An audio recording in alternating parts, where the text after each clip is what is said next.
Lieutenant governor Manoj Sinha, Jammu Kashmir के सियासतदान, Jammu Kashmir self selection board और Jammu Kashmir public service commission की रिक्रूटमेंट ड्राइव्स, बहुत कुछ ट्विटर के ऊपर बड़ा सारा ज्ञान दिया भी जा रहा है और आप भी वो ज्ञान ट्विटर, यूट्यूब, फेसबुक, इन तमाम सोशल मीडिया साइट से आप बहुत सारा ज्ञान रिक्रूटमेंट को लेकर अलग अलग लोगों से ले रहे हैं।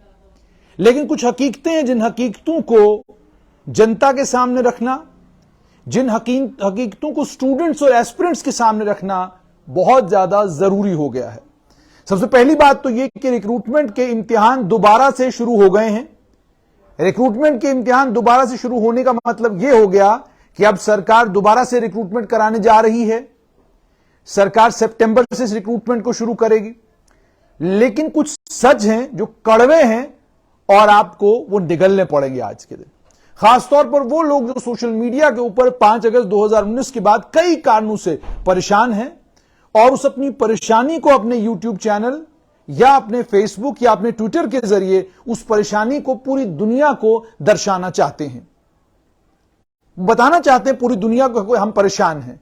अब चूंकि बताने का कोई माध्यम, कोई मोड रहा नहीं है, एकमात्र मोड यूट्यूब है और उस यूट्यूब के ऊपर आकर अपनी परेशानी को वो बयान तो करते हैं मगर जो वो कहना चाहते हैं वो कह नहीं पाते। 5 अगस्त 2019 जम्मू कश्मीर को 2 केंद्र शासित प्रदेशों में बदल दिया गया। मामला सुप्रीम कोर्ट में है और अब सुप्रीम कोर्ट तय करेगा कि संवैधानिक था या असंवैधानिक था, तो उस पर मैं जाऊंगा नहीं। आइए सीधी बात करते हैं रिक्रूटमेंट की। लेफ्टिनेंट गवर्नर मनोज सिन्हा ने जब से जम्मू कश्मीर के उपराज्यपाल बने हैं, उनके उपराज्यपाल बनने के बाद जम्मू कश्मीर में रिक्रूटमेंट का सिलसिला शुरू हुआ। इस रिक्रूटमेंट के सिलसिले के शुरू होने के बाद जब सब इंस्पेक्टर रिक्रूटमेंट और साथ में जेई सिविल जल शक्ति का वक्त आया, तो जब इम्तिहान हुआ उस वक्त भी किसी ने कुछ नहीं कहा। जब एंड नतीजा, जब रिजल्ट निकले तो जबरदस्त हंगामा हुआ सोशल मीडिया के ऊपर।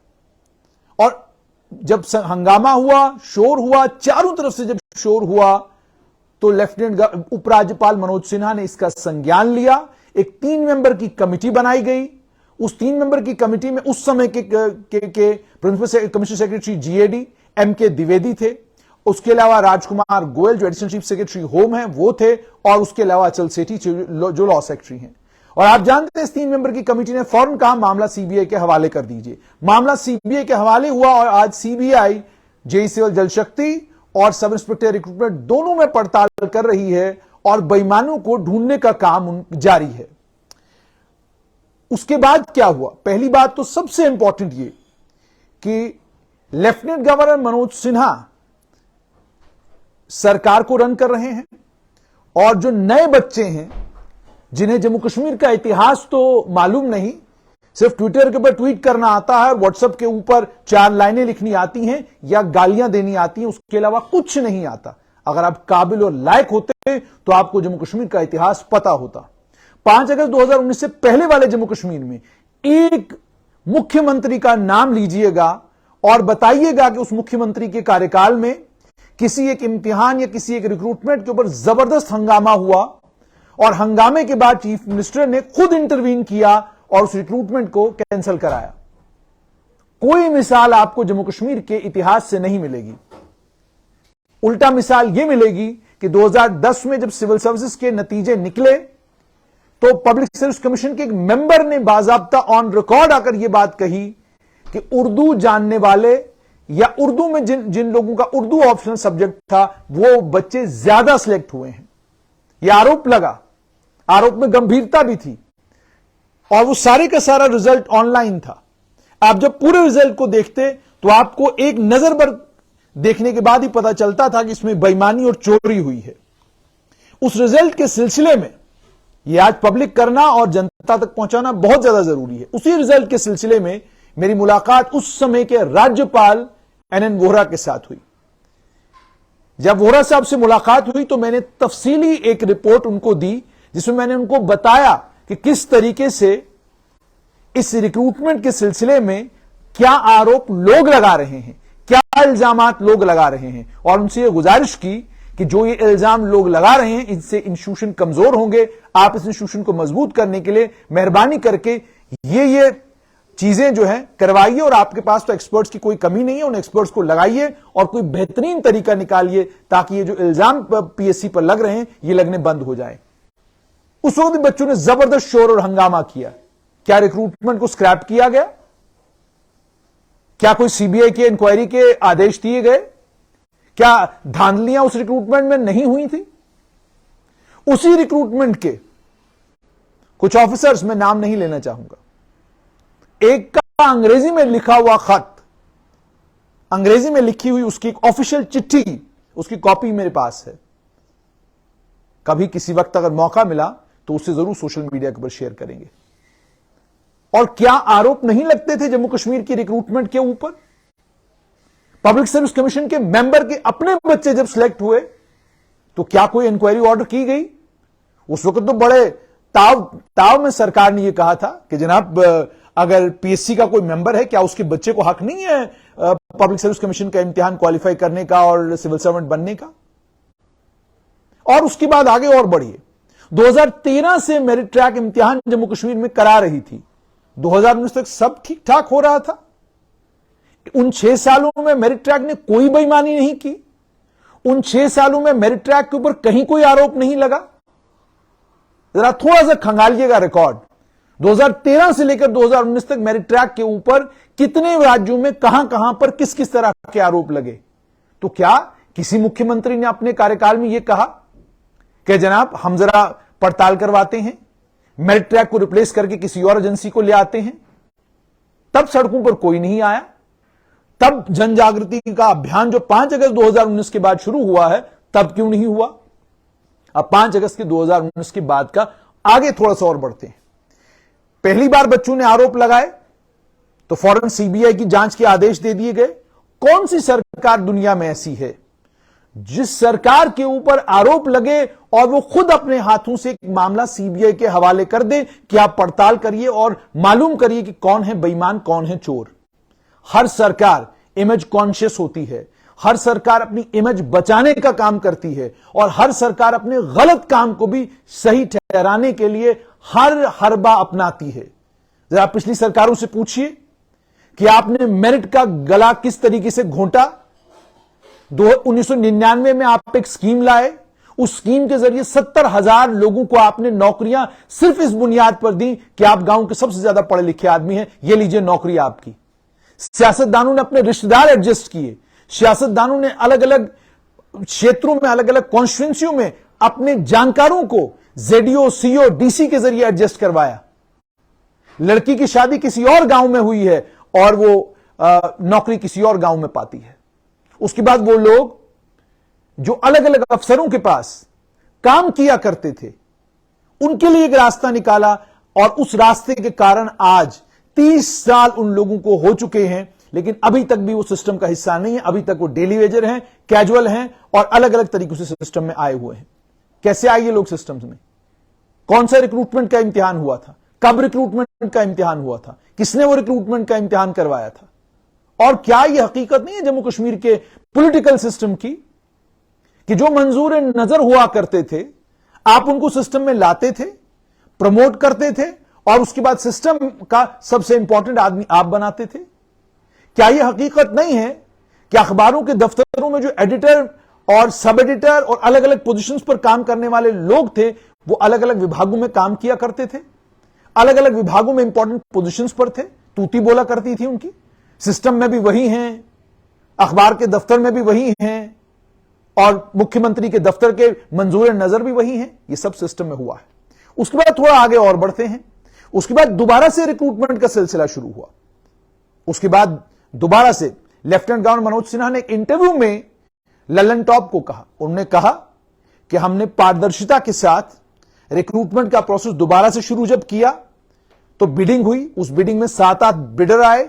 जब वो 7-8 बिडर आए तो प्री बिड मीटिंग जब हुई तो उस प्री बिड मीटिंग में यह तय हुआ कि चूंकि जितने भी बिडर हैं, हर कंपनी के ऊपर कहीं ना कहीं कोई ना कोई आरोप लगा हुआ है। और बात यह मत करिएगा कि टीसीएस के ऊपर कोई आरोप नहीं है, गूगल करिए, टीसीएस के ऊपर भी आपको आरोप जरूर मिलेंगे। उसके बाद आगे सुनिए आगे क्या होता है। उसके बाद एपटेक को लेकर आरोप लगाया गया, कहा गया कि एपटेक ब्लैकलिस्टेड है, फलां जगह ब्लैकलिस्टेड है, ये है वो है। मामला कोर्ट में है, चूंकि मामला न्यायालय में है, न्यायालय ने इसको तय करना है, न्यायालय तय करे, उस पर भी कोई बात नहीं करेंगे। लेकिन उसके बाद सरकार ने क्या किया, जब एपटेक को लेकर भी हंगामा हुआ और कैंडल लाइट मार्च में डॉक्टर फारूक अब्दुल्ला और महबूबा मुफ्ती भी शामिल हुए और उन्हें भी फिक्र पड़ गई जम्मू कश्मीर के नौजवानों की, जम्मू कश्मीर के बच्चों की, तो उसके बाद सरकार ने क्या किया, तमाम इम्तिहान रोक दिए। और लेफ्टिनेंट गवर्नर मनोज सिन्हा ने ललन टॉप के साथ इंटरव्यू में यह कहा कि उससे पहले टीसीएस भी हमारे पास आई थी, हमने टीसीएस के साथ भी एक मीटिंग की और उनसे हमने पूछा, उन्होंने हमें कहा कि हम 600 रुपया आपसे लेंगे। हमने कहा यह बहुत महंगा है। उसके बाद जाकर उन्होंने यह भी कहा कि अब चूंकि एपटेक को लेकर उन्होंने खुद अपने इंटरव्यू में यह बात कही कि पहले 3-4 मिनट को लेकर जब मुझे कुछ जानकारी दी गई कि जब इम्तिहान शुरू होता है उसके पहले 3-4 मिनट में इतनी सारी डिटेल्स जम्मू कश्मीर की सरकार में इतनी ईमानदारी के साथ कभी किसी आदमी ने जनता के बीच में रखी हो, मिसाल जरूर पेश करिएगा। अपने ट्विटर पर ही मिसाल लिखिएगा कि फलां मंत्री ने, फलां पार्टी के मुख्यमंत्री ने इस ईमानदारी के साथ रिक्रूटमेंट को लेकर हुई इस बेईमानी को पब्लिक के बीच में इस तरीके से रखा। लेफ्टिनेंट गवर्नर मनोज सिन्हा ने बहुत ईमानदारी के साथ साफ सुथरे तरीके से ललन टॉप में कहा कि पहले 3-4 मिनट को लेकर जब मुझे पता चला तो हमने एपटेक वालों को बुलाया, उनको कहा कि आप अपने सिस्टम को और ज्यादा ठीक करिए। लेकिन अब हम टीसीएस के साथ बात कर रहे हैं और हमने केंद्रीय गृह मंत्रालय से गुजारिश की है कि आप इसमें कोई रास्ता हमें निकाल कर दें और 300 रुपए पर जिस तरीके से बाकी देश में टीसीएस इम्तिहान कराता है, जम्मू कश्मीर में भी वो 300 रुपए में इम्तिहान कराए। उनने कहा बात आगे बढ़ चुकी है और हो सकता है जल्द उसमें कोई फैसला हो। अब आप हिसाब लगाइए, स्टूडेंट्स ने मांगा ओएमआर शीट्स के जरिए इम्तिहान करवाइए, सरकार बड़े 3 या 4 इम्तिहान अगले दिनों में ओएमआर शीट्स पर करवाने जा रही है, तय है, सरकार करवाएगी। नंबर 2, स्टूडेंट्स ने डिमांड की कि टीसीएस से करवाइए क्योंकि पूरे देश में टीसीएस कर रही है। हालांकि टीसीएस के ऊपर भी आरोप लगे हैं, कोई कंपनी ऐसी नहीं है जिस कंपनी के ऊपर कोई आरोप ना लगता हो। टीसीएस के ऊपर भी आरोप लगे हैं, लेकिन अब आपने सुन लिया खुद लेफ्टिनेंट गवर्नर मनोज सिन्हा से कि केंद्रीय गृह मंत्रालय को कहा गया है कि आप इंटरवीन कीजिए ताकि रिक्रूटमेंट के लिए कोई रास्ता निकले, ईमानदारी के साथ रिक्रूटमेंट हो, बेईमानों और चोरों को, सिस्टम को सबोटाज करने का मौका न मिले। अब मुझे यह बताइए, इतनी ईमानदारी के साथ अगर पहली बार हंगामा होने पर सीबीआई की इंक्वायरी, दूसरी बार हंगामा होने पर इम्तिहान रोक दिए गए और तीसरी बार अब जब इम्तिहान दोबारा से शुरू होने जा रहे हैं तो तमाम वो कदम उठाए जा रहे हैं मेरी जानकारी के मुताबिक जिन कदमों से यह इंश्योर किया जाए कि मेरिट के अलावा कोई रास्ता ना हो किसी भी आदमी का सिस्टम में आने का।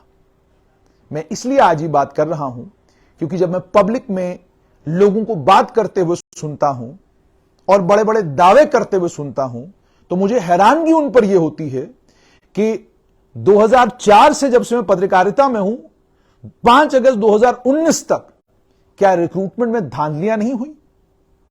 कई वकील साहिबान ने कोर्ट में केस किए और कई मंत्रियों के बच्चे उन कोर्ट केसेस से बाहर का रास्ता उनको दिखाया गया। अगर सिस्टम को सुधारने का कोई काम कर रहा है, अगर सिस्टम को ट्रांसपेरेंट करने का कोई काम कर रहा है तो उसकी तारीफ करना या उस आदमी को लेकर यह कहना कि वो ईमानदारी के साथ तमाम चीजें आपके सामने रख रहा है, यह कौन सी गलत बात है? और मुझे बड़ी हैरानगी होती है जब मैं लोगों की बातें सुनता हूं। किस मेरिट की बात आप करते हैं? जम्मू कश्मीर में आप मेरिट की बात करते हैं कि मेरिट का लिहाज किया जाता था, मेरिट का लिहाज रखा जाता था। खंगालिए जरा थोड़ा सा पुराना रिकॉर्ड खंगालिए, 2010 से पहले के रिकॉर्ड को जरा खंगालिए। कई लोग नेशनल कॉन्फ्रेंस के रिश्तेदारों के खास निकल आएंगे, कई लोग कांग्रेस, कई लोग पीडीपी, किसी न किसी राजनीतिक दल का कोई न कोई खास निकल आएगा। अलगाववादियों का खेमा भी कमाल का खेमा था। तमाम कश्मीर के नौजवानों को उन्होंने कहा कि भाई आप तो आजादी की लड़ाई लड़िए, आजादी होगी तो जर्नैल आप ही होंगे। और अपने बच्चों को कहा कि जनाब मेरा एक बेटा जो है वो एसकेआईसीसी में लगेगा, मेरा बच्चा ईडी में काम करेगा, एंटरप्रेन्योरशिप डेवलपमेंट इंस्टीट्यूट ईडीआई में काम करेगा, मेरा बेटा यूनिवर्सिटी में काम करेगा। अपने बच्चे एडजस्ट करवाए अलग अलग इंस्टीट्यूट्स में। ये कौन सा मतलब ये कौन से लीडर थे, ये कौन से आपके रहनुमा हैं? और कईयों को मैं देखता हूं आज भी वो कहते हैं फला आदमी मेरी बड़ी इंस्पिरेशन था जी, उसके बारे में बात करने से पहले 10 बार आपको क्या कहते हैं सोचना होगा। क्यों सोचना होगा? मेरिट का कत्ल करके कोई भी आदमी सिस्टम के अंदर आए, उसका बाप रहा हो, उसका रिश्तेदार रहा हो, वो बेईमान ही कहलाएगा और कुछ नहीं कहलाएगा। जब एक बाप अपने बेटे को सिस्टम में सिस्टम्स को फॉलो करके मेरिट के रूट्स से सिस्टम में आने के लिए कहता है तो वो बाप ईमानदार है। लेकिन जो बाप अपने बच्चे को सिस्टम का हिस्सा बनाता है और बेईमानी से बनाता है, उस बाप को भी बेईमान ही कहा जाना चाहिए, उसे ईमानदार नहीं कहा जाना चाहिए।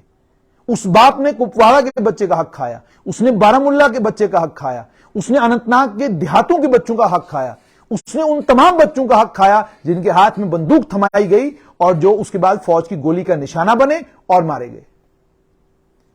इसलिए सिस्टम की ट्रांसपेरेंसी की बातें, आज सबको फिक्र है सिस्टम ट्रांसपेरेंट होना चाहिए। आपकी यह फिक्र 5 अगस्त 2019 से पहले कहां गई हुई थी? आपने कितनी आरटीआई की यह मालूम करने के लिए कि जम्मू कश्मीर में कितने लोग ऐसे हैं जो सिस्टम में बिना किसी रिक्रूटमेंट इम्तिहान के आए हैं?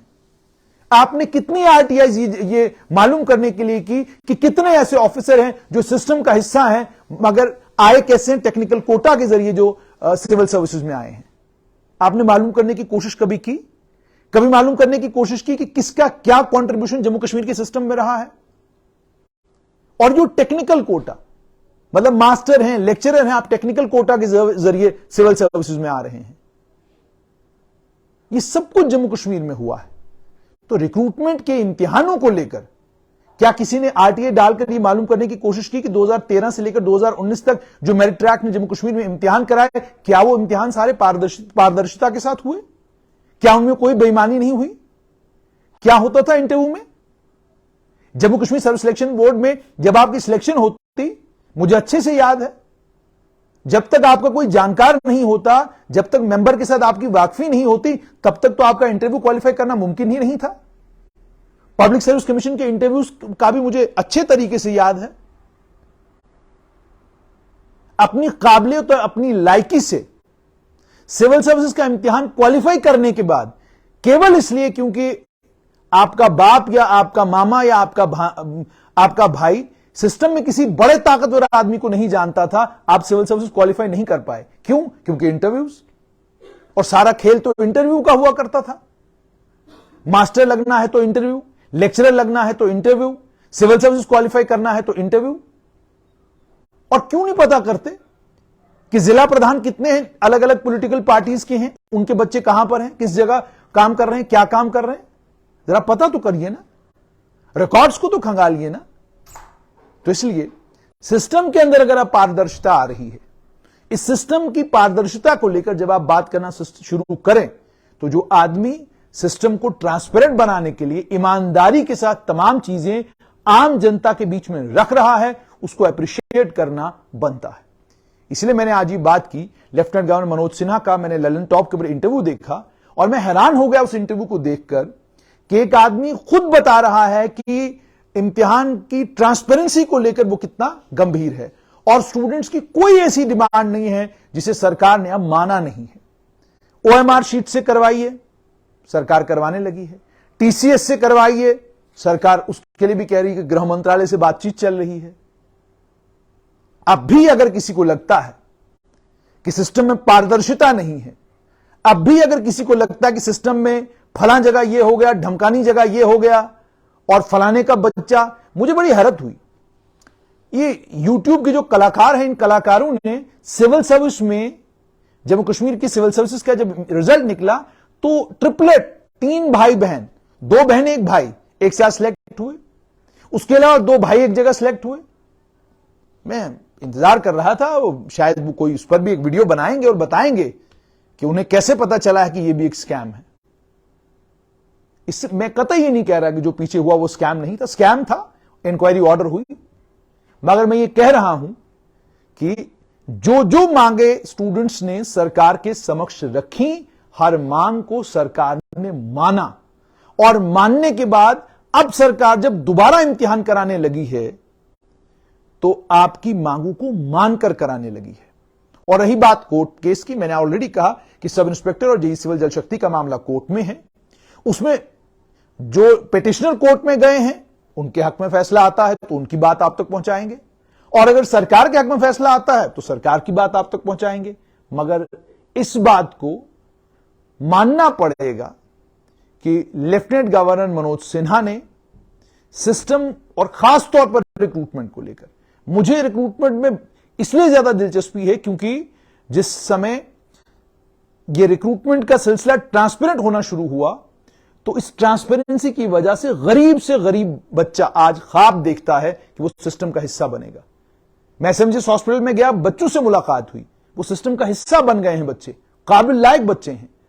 और आप जो पीएसआई सिलेक्ट हुए हैं इससे पहले 2019 के बैच के, आप उनसे मिलिए, काबिल बच्चे हैं। उसके बाद जो बच्चे सिलेक्ट हुए हैं, आप जिससे भी मिलते हैं, वो कंप्यूटर का नॉलेज है उसका, उसकी ड्राफ्टिंग आप देखिए, उसकी अंग्रेजी में बोलचाल आप देखिए, उसकी कोई भी चीज आप टेस्ट करिए। आप कह नहीं सकते कि ये मल्टीटास्किंग स्टाफ का बच्चा, ये एमटीएस है। वो एमटीएस लगता ही नहीं, वो अच्छा खासा लगता है कि ठीक है भाई ये तो क्लरिकल काम कर सकता है दफ्तरों में, इतने काबिल बच्चे हैं ये। तो अगर ये काबिल बच्चे सिस्टम का हिस्सा बने हैं तो इसका मतलब जरूर यह है कि कहीं ना कहीं ट्रांसपेरेंसी है, जिस ट्रांसपेरेंसी के कारण ये बच्चे आज सिस्टम का हिस्सा बने हैं। इससे पहले भी ट्रांसपेरेंसी की कहानी रही होगी और उसके कारण भी लोग सिस्टम का हिस्सा हुए होंगे। मगर जब मैंने आपको कहा when you do a comparative analysis, तो आपको कंपैरेटिव एनालिसिस में एक बात पर एनालिसिस जरूर करना चाहिए कि 5 अगस्त 2019 से पहले वाली एक सरकार बताइए जिसने स्टूडेंट्स की आवाज को, स्टूडेंट्स के शक व शुबहात को, स्टूडेंट्स के एलिगेशंस को, स्टूडेंट्स की रिसर्च को, स्टूडेंट्स के दिए हुए तथ्यों को गंभीरता के साथ लिया और गंभीरता के साथ लेकर रिक्रूटमेंट का फर्जीवाड़ा करने वाले लोगों को एक्सपोज करने का काम सरकार ने किया। और फिर रिपीट करके आपको बोलूंगा, कोई भी सरकार, कभी भी कोई भी सरकार हो, कभी भी यह नहीं चाहती कि रिक्रूटमेंट के मामले में कोई आरोप लगे और वो खुद आरोपों को सही साबित करने में लग जाए। हर सरकार अपनी इमेज बचाने के चक्कर में होती है, हर सरकार अपनी इमेज कॉन्शियस रहती है, और खासतौर पर जब मामला राज्यपाल या उपराज्यपाल का हो, वो और ज्यादा इमेज कॉन्शियस होते हैं। उनकी पूरी कोशिश होगी ये रहती, उनकी अगर सिस्टम कोई और होता तो पूरी कोशिश ये रहती कि इन स्टूडेंट्स को दबा दो, इन स्टूडेंट्स की आवाज को खत्म कर दो, इनको खामोश करा दो और इस रिक्रूटमेंट को मुकम्मल करो। लेकिन ऐसा यहां पर नहीं हुआ। सीबीआई की जांच भी हो रही है, सीबीआई धरपकड़ भी कर रही है, और उसके बाद दूसरा इम्तिहान, जैसे मैंने आपको कहा कि वो कोर्ट में इस वक्त है और मामला कोर्ट का जो फैसला आएगा वो आपसे जरूर शेयर करेंगे। लेकिन फिलहाल ये कि अब आप अपनी रिक्रूटमेंट के लिए और इम्तिहानों के लिए तैयार रहें, अपनी तैयारियां ठीक ठाक तरीके से करें। कोर्ट से फैसला आता है तो उसके बाद पता चलेगा कि जेई सिविल जल शक्ति और सब इंस्पेक्टर रिक्रूटमेंट का क्या होगा। लेकिन बाकी रिक्रूटमेंट्स ओएमआर के ऊपर होने जा रही हैं, बड़े इम्तिहान शायद ओएमआर पर होंगे, और जो बाकी छोटे मोटे इम्तिहान हैं उनको लेकर सरकार अभी फैसला कर रही है। उस पर एडवांस स्टेज में मामले जा चुके हैं। लेफ्टिनेंट गवर्नर मनोज सिन्हा ने मामला टेकअप किया है केंद्रीय गृह मंत्री अमित शाह के साथ। अब यह देखना है कि कब तक इस इशू को भी रिजॉल्व कर लिया जाता है। लेकिन आपसे यही गुजारिश कि आप अपनी मेहनत करें, आप और खास तौर पर वो लोग जो रजौरी, पुंछ और पहाड़ी इलाकों से जो जम्मू में आते हैं, जम्मू के बच्चे, सांबा कठुआ के बच्चे, कुपवाड़ा, बारामुल्ला, अनंतनाग और ये दूर दराज के जितने भी इलाके, इन इलाकों के बच्चे, श्रीनगर के बच्चे, आप अपनी मेहनत में लगे रहें, आप दौड़ में लगे रहें, आप अपनी तैयारी पर फोकस करें। अब मुझे नहीं लगता कि दाएं बाएं जाने की आपको जरूरत है, क्योंकि जो मांगे थी वो लगभग सारी मांगे सरकार ने आहिस्ता आहिस्ता मान ली है, और जैसे स्टूडेंट्स ने कहा था चीजें वैसे ही आगे बढ़ रही हैं। आप लोगों से गुजारिश ये कि आप अपने इम्तिहान की तैयारी करें, और बड़ी खुशी होगी कि आपसे जब भी कभी मुलाकात हो, चाहे आप सब इंस्पेक्टर हो, जेई सिविल जल शक्ति में हो, आप पब्लिक सर्विस कमीशन का इम्तिहान क्वालिफाई करें। एक ऑटो रिक्शा चालक की बच्ची पब्लिक सर्विस कमीशन का इम्तिहान उसने क्वालिफाई किया, अब वो बच्ची पुलिस में लगने जा रही है। तो आप असासा हैं, आप वेल्थ हैं जम्मू कश्मीर की, असली दौलत तो आप लोग हैं जम्मू कश्मीर की। तो आपको जाया नहीं होना है, आपको सिस्टम का पार्ट बनकर सिस्टम को और मजबूत करना है, और ट्रांसपेरेंट करना है, और इंश्योर करना है कि 5 साल के बाद वाला जम्मू कश्मीर बिल्कुल अलग हो।